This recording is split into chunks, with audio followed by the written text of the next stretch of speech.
ఇవాళ భారతదేశంలో ఉన్నటువంటి ఒక 5 రాష్ట్రాలలో ఛత్తీస్గఢ్లో, మధ్యప్రదేశ్లో, కర్ణాటకలో, మన రాష్ట్రంలో ఆదిలాబాద్ సిమెంట్ ఫ్యాక్టరీని అమ్మడానికి భారతీయ జనతా పార్టీ ప్రభుత్వం నుంచి ఒక టెండర్ నోటీస్ రిలీజ్ చేయడం జరిగింది.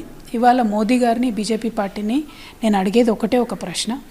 మీరు అమ్ముతున్నారు సరే, అమ్ముతున్నటువంటి డబ్బులు ఈ మీ యొక్క నేషనల్ అసెట్స్ని అమ్మితే వచ్చేటటువంటి డబ్బుల్ని మీరు ఎక్కడ ఇన్వెస్ట్ చేస్తారు? మళ్ళీ తెలంగాణ సిమెంట్ ఫ్యాక్టరీని అమ్మిన డబ్బులు మీరు తెలంగాణలో ఇన్వెస్ట్ చేస్తారా? ఈ ప్రశ్న అడిగేటటువంటి ధైర్యం రాష్ట్ర బీజేపీ నాయకత్వానికి ఉన్నదా? ఇది నేను వారిని అడిగేది. అది దయచేసి బీజేపీ పార్టీ తెలంగాణ ప్రజలకు ఎక్స్ప్లెయిన్ చేయాలి. ఎందుకంటే ఇది ఒక్కటే కాదు, వందలాది అసెట్స్ని మీరు దేశవ్యాప్తంగా అమ్ముతూ ఉన్నారు. ఈ అసెట్స్ అన్నిటితో వచ్చేటటువంటి డబ్బులతో మీరు ఏం కట్టబోతూ ఉన్నారు? దేశంలో ఒక ప్రాజెక్ట్ కడతారా? కాళేశ్వరం లాంటి ప్రాజెక్ట్కి జాతీయ హోదా ఇస్తారా?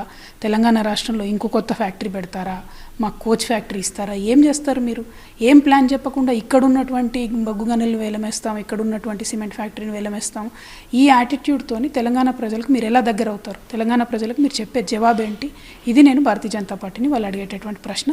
దయచేసి ఇక్కడ రాష్ట్ర నాయకత్వం కానీ, కిషన్ రెడ్డి గారు కానీ, బండి సంజయ్ గారు కానీ మీ యొక్క ప్రభుత్వం మీద మీరు ఒత్తిడి తేండి, సిమెంట్ ఫ్యాక్టరీని తెరిపించండి. ఎందుకంటే గౌరవ ముఖ్యమంత్రి గారు అనేక మార్లు విజ్ఞప్తి చేశారు ప్రధానమంత్రి గారితో. మన తెలంగాణ ప్రభుత్వం నుంచి అనేక మార్లు ఉత్తరాలు రాయడం జరిగింది.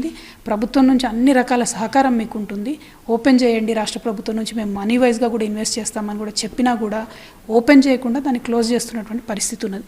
కాబట్టి ఇవాళ తెలంగాణ ప్రజలందరూ నేను రిక్వెస్ట్ చేసేది ఒకటే, ఇవాళ మూసుకుపోతున్నటువంటి సిమెంట్ ఫ్యాక్టరీతో దాదాపు 5,000 ఉద్యోగాలను మనం కోల్పోయేటటువంటి పరిస్థితి ఉన్నది. ఈ పరిస్థితి ఎందుకు వస్తున్నది అన్నటువంటిది స్థానికంగా ఉన్నటువంటి బీజేపీ నాయకుల్ని దయచేసి నిలదీయండి. ఈ యొక్క ఫ్యాక్టరీని అమ్మకాన్ని ఆపాల్సినటువంటి అవసరం మనందరి మీద కూడా ఉన్నది. కాంగ్రెస్ పార్టీ ఉదయపూర్లో ఒక సభ పెట్టుకొని అనేకమైనటువంటి అంశాలని చర్చించామని చెప్తా ఉన్నారు. కానీ వాళ్ళు వాస్తవంగా చర్చించింది ఒకటే ఒక అంశాన్ని, ఆ పార్టీ యొక్క నాయకత్వాన్ని, ఆ పార్టీని ఎలా బలోపేతం చేయాలని వారు చర్చించుకున్నారు.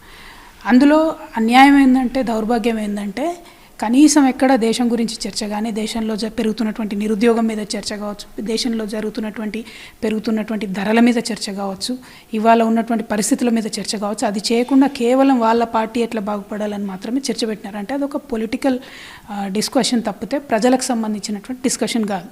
కానీ ఆ డిస్కషన్లో కూడా రాహుల్ గాంధీ గారు ప్రాంతీయ పార్టీల వల్ల దేశానికి నష్టం జరుగుతుందని మాట్లాడడం వారి యొక్క, నేను అజ్ఞానం అనలేను, వారి యొక్క అమాయకత్వానికి నిదర్శనం నేను అనుకుంటా ఉన్నాను. ఎందుకంటే ఇవాళ లేటెస్ట్గా వచ్చినటువంటి ఆర్బీఐ రిపోర్ట్ మీరు చూసినట్టయితే మహారాష్ట్ర, ఒరిస్సా, తెలంగాణ ఈ 3 రాష్ట్రాల్లో అన్ఎంప్లాయ్మెంట్ రేట్ తగ్గింది, ఉద్యోగాల సంఖ్య పెరిగిందని లేటెస్ట్గా వచ్చిన ఆర్బీఐ రిపోర్ట్ చెప్తా ఉన్నది.